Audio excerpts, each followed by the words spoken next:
तो कैसे हैं आप सब लोग। आज जो मैं कहानी सुनाने जा रहा हूँ वह सुनकर आपका दिल दहल जाएगा। यह कहानी मेरे ही कॉलेज के एक लड़के की है।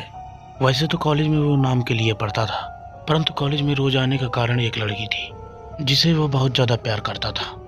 तो दोस्तों शुरू करते हैं हम आज की अपनी कहानी। राजेश जो हमारे कॉलेज में रैगिंग करने वालों में से एक था। मैं उनका जूनियर था। राजेश जिसका काम दिन भर लड़ाई झगड़ा करना था, वह गीता नाम की एक लड़की से प्यार करता था। राजेश कई बार रिजेक्शन के बाद भी आज फिर से गीता को प्रपोज करने जा रहा था, इस उम्मीद से कि गीता उसे अपना लेगी। गीता, मैं तुमसे बहुत ज्यादा प्यार करता हूँ। अब तुम्हारे बिना मैं एक पल भी नहीं जी सकता। तुम कहोगी तो मैं सब गुंडेगर्दी छोड़ दूंगा और एक अच्छा लड़का बन जाऊंगा। बस गीता, सिर्फ और सिर्फ मुझे अपना लो तुम। मैंने तुम्हें कितनी बार कहा है कि मैं तुमसे प्यार नहीं कर सकती। मैं किसी और लड़के से प्यार करती हूँ। तुम मुझे अच्छे नहीं लगते हो, इसलिए तुम मुझे बार बार परेशान करना बंद कर दो। आइंदा से जो अगर तुमने मुझे परेशान किया तो मैं तुम्हारी पुलिस कंप्लेन करूंगी। गीता की इतनी बातें राजेश के मन में घर कर जाती हैं और राजेश का सब्र का बांध आज टूट जाता। गीता राहुल नाम की एक लड़की से प्यार करती थी जो कॉलेज का टॉपर था, जो उसी कॉलेज में पढ़ा करता था, जो जल्द ही शादी करने वाले होते हैं। उन दोनों के आपस में बात करने पर राजेश का खून खौल जाता था। जो आवाज कभी कोयल के समान लगा करती थी, आज वही आवाज उसको परेशान कर रही होती है। यह सब देखकर राजेश का दोस्त बोलता है, अरे राजेश भाई, देख रहे हो साला राहुल कितना चिपक चिपक कर भाभी जी से बात कर रहा है। राजेश भाई, तुम खाली एक बार कहो, हम इस राहुल की हड्डी पसली एक कर देंगे। गोविंद की इतनी बात सुनकर राजेश बोलता है, मैं भी विवेक एक मौके का इंतजार कर रहा हूँ। अगर इस राहुल के बच्चे को मैंने धूल में नहीं मिला दिया तो मेरा नाम भी राजेश नहीं। इस प्रकार राजेश एक मौके का इंतजार करने लगता है। उधर राहुल हाथ में बैग लिए कहीं जाने की तैयारी में होता है, जो गीता से कुछ कह रहा होता है। गीता, मैं कुछ समय के लिए अपने गांव जा रहा हूँ, हम दोनों के रिश्ते की बात करने। एक बार रिश्ते की बात हो जाए फिर हम दोनों शादी कर लेंगे। पर मैं तुम्हारे बिना कैसे रहूंगी अकेले राहुल। क्या मैं तुम्हारे साथ तुम्हारे गांव नहीं चल सकती? हम दोनों साथ रहें तो मम्मी पापा से अच्छे से बात कर पाएंगे। अरे गीता, समझने की कोशिश करो तुम। मेरे मम्मी पापा बहुत गुस्से वाले हैं। हो सकता है कि तुम्हारे जाने से बात बिगड़ जाए। बस एक हफ्ते की तो बात है गीता, मैं तुम्हारे पास फिर वापस आ जाऊंगा। अच्छा गीता, मैं चलता हूँ। तो ठीक है राहुल, तुम अकेले जाओ पर अच्छे से जाना, मैं तुम्हारा इंतजार करूंगी। इतना कहकर राहुल वहां से चला जाता है और गीता भी अपना उदास मन लेकर अपने कमरे में सोने चली जाती है। तभी हम लोग देखते हैं कि गीता एक सुनसान जंगल में खड़ी हुई है। तभी राहुल जंगल के एक किनारे से दौड़ते हुए आता है और गीता से कहता है, गीता बचाओ मुझे, मुझे बचाओ गीता। तभी गीता कहती है, अरे क्या हुआ राहुल तुम्हें, तुम रो क्यों रहे हो इस प्रकार, और तुम किससे बचाने की बात कर रहे हो। गीता की इतनी बात सुनकर राहुल कहता है, अरे गीता, तुम समझ नहीं रही हो, वो मुझे मार डालेंगे वो लोग। राहुल अपनी बात खत्म करने वाला ही होता है। तभी वहाँ पर राजेश आ जाता है जिसके हाथ में एक मोटा सा डंडा होता है। तभी राजेश गीता से कहता है, अरे गीता, तुम उससे दूर खड़ी हो जाओ, वो तुम्हारा राहुल नहीं है। इतना कहकर राजेश ने अपनी बात खत्म ही की थी। तभी राजेश जोर जोर से चिल्लाने लगता है तथा उसके शरीर का कलर चेंज हो जाता है और धीरे धीरे राहुल का आकार चेंज होने लगता है और वो एक खूंखार भेड़िए में बदल जाता है। यह सब देखकर राजेश हक्का बक्का रह जाता है। उसके हाथ पैर मानो जम से गए थे। राहुल जो भेड़िया बन गया था वह अचानक राजेश के ऊपर हमला करता है और छलांग लगाकर राजेश के सीने में बैठ जाता है और अपनी तेज नाखूनों से उसके सीने को फाड़ देता है। और यह सब देखकर गीता डर जाती है और जोर से चिल्लाती है। तभी हम लोग देखते हैं कि गीता अपने बेड पर बैठी हुई है। यह सब वह एक सपना देख रही थी। तभी गीता डरते हुए स्वर में कहती है, अरे ये सब क्या था, और राहुल भेड़िया कैसे बन गया, और भेड़िया बनकर राजेश को क्यों मार डाला। गीता काफी डर गई थी और उस डर के कारण वह पूरी रात अच्छे से सो नहीं पाती है। गीता बाहर सोफे पर उदास बैठी होती है। तभी उसे बाहर से डोरबेल की आवाज आती है। वह आवाज सुनकर गीता बोलती है। यह सुनकर गीता सोचती है, अरे इतनी सुबह सुबह कौन आ गया, दरवाजा खुला हुआ है, जो भी हो अंदर आ जाए। राजेश और उसके दोस्तों को सुबह सुबह देखकर गीता आश्चर्यचकित होती है और राजेश से कहती है, राजेश देखो, तुम जो अगर जो तुम पुरानी बातों को लेकर आए हो अभी चले जाओ, क्योंकि मेरा दिमाग अभी खराब है। परंतु राजेश काफी गंभीर था, इसलिए वह गीता से कहता है, गीता, हमारा राहुल अब इस दुनिया में नहीं रहा। आज सुबह जब वो अपनी मोटरसाइकिल से आ रहा था तभी उसका एक्सीडेंट हो गया गीता। राजेश की यह बात सुनकर गीता को एक बड़ा सदमा लगता है और वो वहीं पर जमीन पर गिर जाती है। गीता राहुल के जाने से काफी ज्यादा दुखी थी और गीता को ऐसी हालत में देखकर राजेश भी काफी दुखी था। गीता अपने बिस्तर में पड़े दिन भर रोती रहती थी। राहुल के चले जाने से गीता का जीने का सहारा ही चला गया था। इस दुखद समय में राजेश ने गीता को सहारा दिया और राजेश ने पूरे मन लगाकर गीता की सेवा की और धीरे धीरे गीता की तबीयत में भी सुधार आया और गीता को भी अपनी गलतियों का एहसास होने लगा कि उसने राजेश को ठुकराकर बहुत बड़ी गलती की थी और जल्द ही गीता ठीक हो जाती है। अब गीता भी राजेश को मन ही मन प्यार करने लगी थी। एक दिन जब राजेश और उसका दोस्त आपस में बात कर रहे थे तभी रॉकी तेज दौड़े जा रहा था। रॉकी ऐसे दौड़ रहा था जैसे उसके पीछे मौत पड़ी हो। वो जैसे तैसे राजेश के घर तक पहुंचता है। रॉकी की ऐसी हालत देखकर राजेश पूछता है, अरे क्या हुआ रॉकी? अरे तुम इतना हाफ क्यों रहे हो? सब ठीक तो है ना रॉकी? इतना सुनकर रॉकी डरते हुए स्वर में कहता है, अरे राजेश भाई, राहुल वापस आ गया है। वो हम में से किसी को नहीं छोड़ेगा।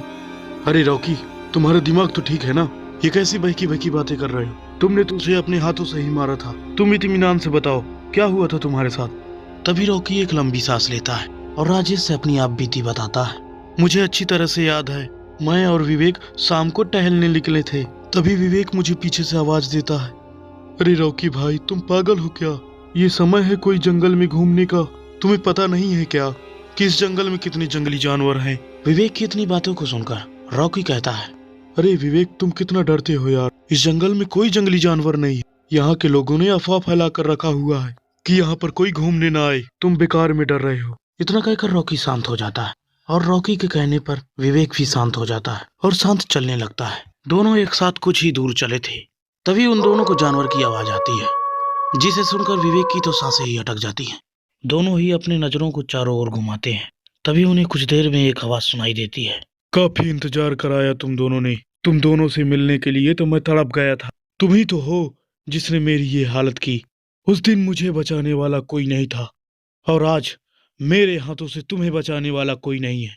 यह आवाज सुनकर तो रॉकी के पैरों से जमीन खिसक जाती है, क्योंकि यह आवाज किसी और की नहीं अपितु राहुल की है। रॉकी ने इतना सोचा ही था तभी उन दोनों को अपने पास आती हुई मौत दिखाई देती है, जो एक भेड़िए की शक्ल में थी। राहुल जो भेड़िया बन गया था वह विवेक पर हमला करके उसको चीर डालता है। राहुल का ऐसा रूप देखकर रॉकी डर जाता है और जैसे तैसे वहां से अपनी जान बचाकर भागता है। अरे राजेश भाई, मैं ही जानता हूँ मैंने अपनी जान कैसे बचाई। इस प्रकार कार्तिक अपनी आप बीती बता वहीं पर बेहोश हो जाता है।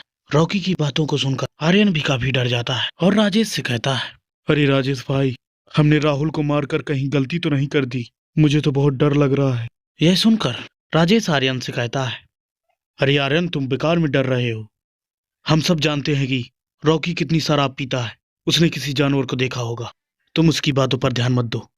कल शाम में हम तीनों को घूमने जाना है और ध्यान रखना साथ में गीता भी चलेगी। पहली बार गीता मेरे साथ चल रही है, इसलिए ध्यान रहे उसके सामने ऐसी बेतुकी बातें मत करना। इसलिए तुम जाओ, अभी कल शाम को मिलते हैं।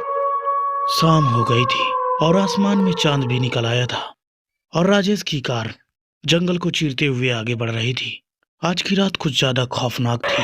तभी राजेश की कार आधे जंगल में जाकर रुक जाती है। जब राजेश कार को देखता है तब पता चलता है कि कार का इंजन गर्म हो गया है। इसलिए राजेश कार्तिक और आर्यन को पानी लाने के लिए कहता है। यह सुनकर रॉकी डर जाता है और उसे कल रात का खौफनाक घटना याद आ जाती है और यह सब आर्यन देख लेता है। इसलिए आर्यन रॉकी से कहता है, अरे रॉकी भाई, तुम तो बहुत जल्दी डर जाती हो। तुम चिंता क्यों कर रहे हो? मैं तुम्हारे साथ चल रहा हूँ ना। आर्यन की बात को सुनकर रॉकी की जान में जान आती है और दोनों लोग पानी ढूंढने के लिए जंगल की ओर चले जाते हैं। उन दोनों के चले जाने के बाद राजेश को गीता के साथ समय बिताने का मौका मिल जाता है और दोनों ही एक दूसरे से काफी बातें करते हैं। तभी अचानक उन दोनों को जंगल की दूसरी ओर से आर्यन और रॉकी के चिल्लाने की आवाज आती है। यह सुनकर दोनों ही जंगल की ओर भागते हैं। जब वह दोनों आवाज का पीछा करते हुए उस जगह पर पहुंचते तो दोनों के पैरों से जमीन खिसक जाती है। वो लोग देखते हैं कि रॉकी और आर्यन दोनों ही जमीन पर लहूलुहान पड़े थे और वहीं थोड़ी ही दूर में एक मानव के समान दिखने वाला भेड़िया खड़ा था। यह सब देखकर राजेश कहता है, अरे क्या है ये सब? मैं सपना देख रहा हूँ या हकीकत? कौन हो तुम और तुमने मेरे दोस्तों को क्यों मारा? राजेश की बातों को सुनकर भेड़िया राजेश से कहता है, अरे राजेश भाई, तुम आ गए। मैं कितनी दिनों से तुम्हारा इंतजार कर रहा था। मेरी तो आंखें तरस गई तुम्हें देखने के लिए। तुम बिल्कुल भी चिंता मत करो, मैं तुम्हें तुम्हारे दोस्तों के पास जल्दी पहुंचा दूंगा। वो तुम्हारा ऊपर इंतजार कर रहे होंगे। यह सब सुनकर गीता आगे बढ़ती है, क्योंकि वह भेड़िए की आवाज पहचान गई होती है। तभी वह भेड़िए से कहती है, राहुल, तुमने अपनी हालत कैसी कर ली? ये क्या हो गया है तुम्हें? गीता की बातों को सुनकर राहुल कहता है, गीता, तुम पहचान गई मुझे। मैंने तो सोचा था कि तुम मुझे भूल गई होगी। जो ये तुम मेरी हालत देख रही हो, राजेश और उसके दोस्तों के कारण है। अब राजेश ही तुम्हें बताएगा कि ये सब मेरे साथ कैसे हुआ। राहुल की इतनी बातें सुनकर राजेश अपने दोनों हाथ जोड़कर राहुल से कहता है, हाँ राहुल भाई, मैं जरूर बताऊंगा, बस तुम मुझे छोड़ दो। वो रात जब मैं और मेरे दोस्त राहुल का इंतजार कर रहे थे, मेरे प्यार के ठुकराए जाने के कारण मैं राहुल को ही मानता था, इसलिए मैं और मेरे दोस्तों ने राहुल को रास्ते में ही मारने का प्लान बनाया था। हम तीनों राहुल का इंतजार कर रहे थे। अरे सुन लो साहब, जैसे ही राहुल अपने मोटरसाइकिल से आए वैसे ही हम उसे मदद के बहाने रुकाएंगे, और जैसे ही वो मदद करने के लिए नीचे उतर कर आएगा, तुम सब लोग उस पर हमला कर देना। अरे भाई तुम चिंता मत करो, आज साले को जिंदा नहीं छोड़ेंगे हम लोग। इतना कहकर राजेश और उसके दोस्त राहुल का इंतजार करने लगते हैं। तभी राहुल उसी रास्ते से होते हुए गुजरता है जिस रास्ते पर राजेश और उसके दोस्त उसका इंतजार कर रहे थे। उन्हें देखकर राहुल अपनी गाड़ी रोकता है और राजेश और उसके दोस्तों की ओर बढ़ता है और राजेश से कहता है, अरे राजेश भाई, क्या हो गया? क्या आपकी गाड़ी खराब हो गई क्या? बताइए, क्या मदद कर सकता हूँ मैं आपकी? राजेश ने अपनी बात खत्म ही की थी, तभी अचानक पीछे से राजेश के दोस्त राहुल पर हमला कर देते हैं। राहुल को बुरी तरीके से मारने लगते हैं, जिसे देखकर राजेश बहुत खुश था। तभी अचानक झाड़ियों से किसी भेड़िए की आवाज आती है, जिसे सुनकर सब लोग डर जाते हैं, इसलिए वो राजेश को छोड़कर वहाँ से भाग जाते हैं। इतना मारे जाने के बाद राहुल बेहोश हो जाता है और वहीं पर पड़ा रहता है। तभी अचानक झाड़ियों से एक खतरनाक भेड़िया निकलता है जो सीधे राहुल के पास जाता है और राहुल को खाने लगता है, परंतु पेट भरे होने के कारण वह उसे थोड़ा खाकर चला जाता है। परंतु भेड़िए के काटने के कारण राहुल में भेड़िए के गुण आने लगते हैं और अचानक उसके घाव भर जाते हैं और वह तुरंत उठकर बैठ जाता है, क्योंकि वह साधारण भेड़िया नहीं था। इसीलिए भेड़िए के गुण अब राहुल के अंदर भी आ जाते हैं। धीरे में वह भेड़िए के रूप में बदल जाता है। राहुल भाई, जो तुमने कहा मैंने वो किया, इसलिए तुम मुझे माफ कर दो और मुझे यहाँ से जाने दो। तभी राहुल राजेश से कहता है, अरे क्यों नहीं राजेश, मैं तुम्हें यहाँ से जरूर जाने दूंगा, परंतु तुम यहाँ से अपने घर नहीं अपितु भगवान के पास जाओगे। इतना कहकर राहुल उस पर हमला कर देता और राजेश को मार डालता है। अब राजेश का बदला भी पूरा हो जाता है, इसलिए वह फिर से इंसानी शरीर में तब्दील हो जाता है और यहीं यह कहानी खत्म हो जाती है।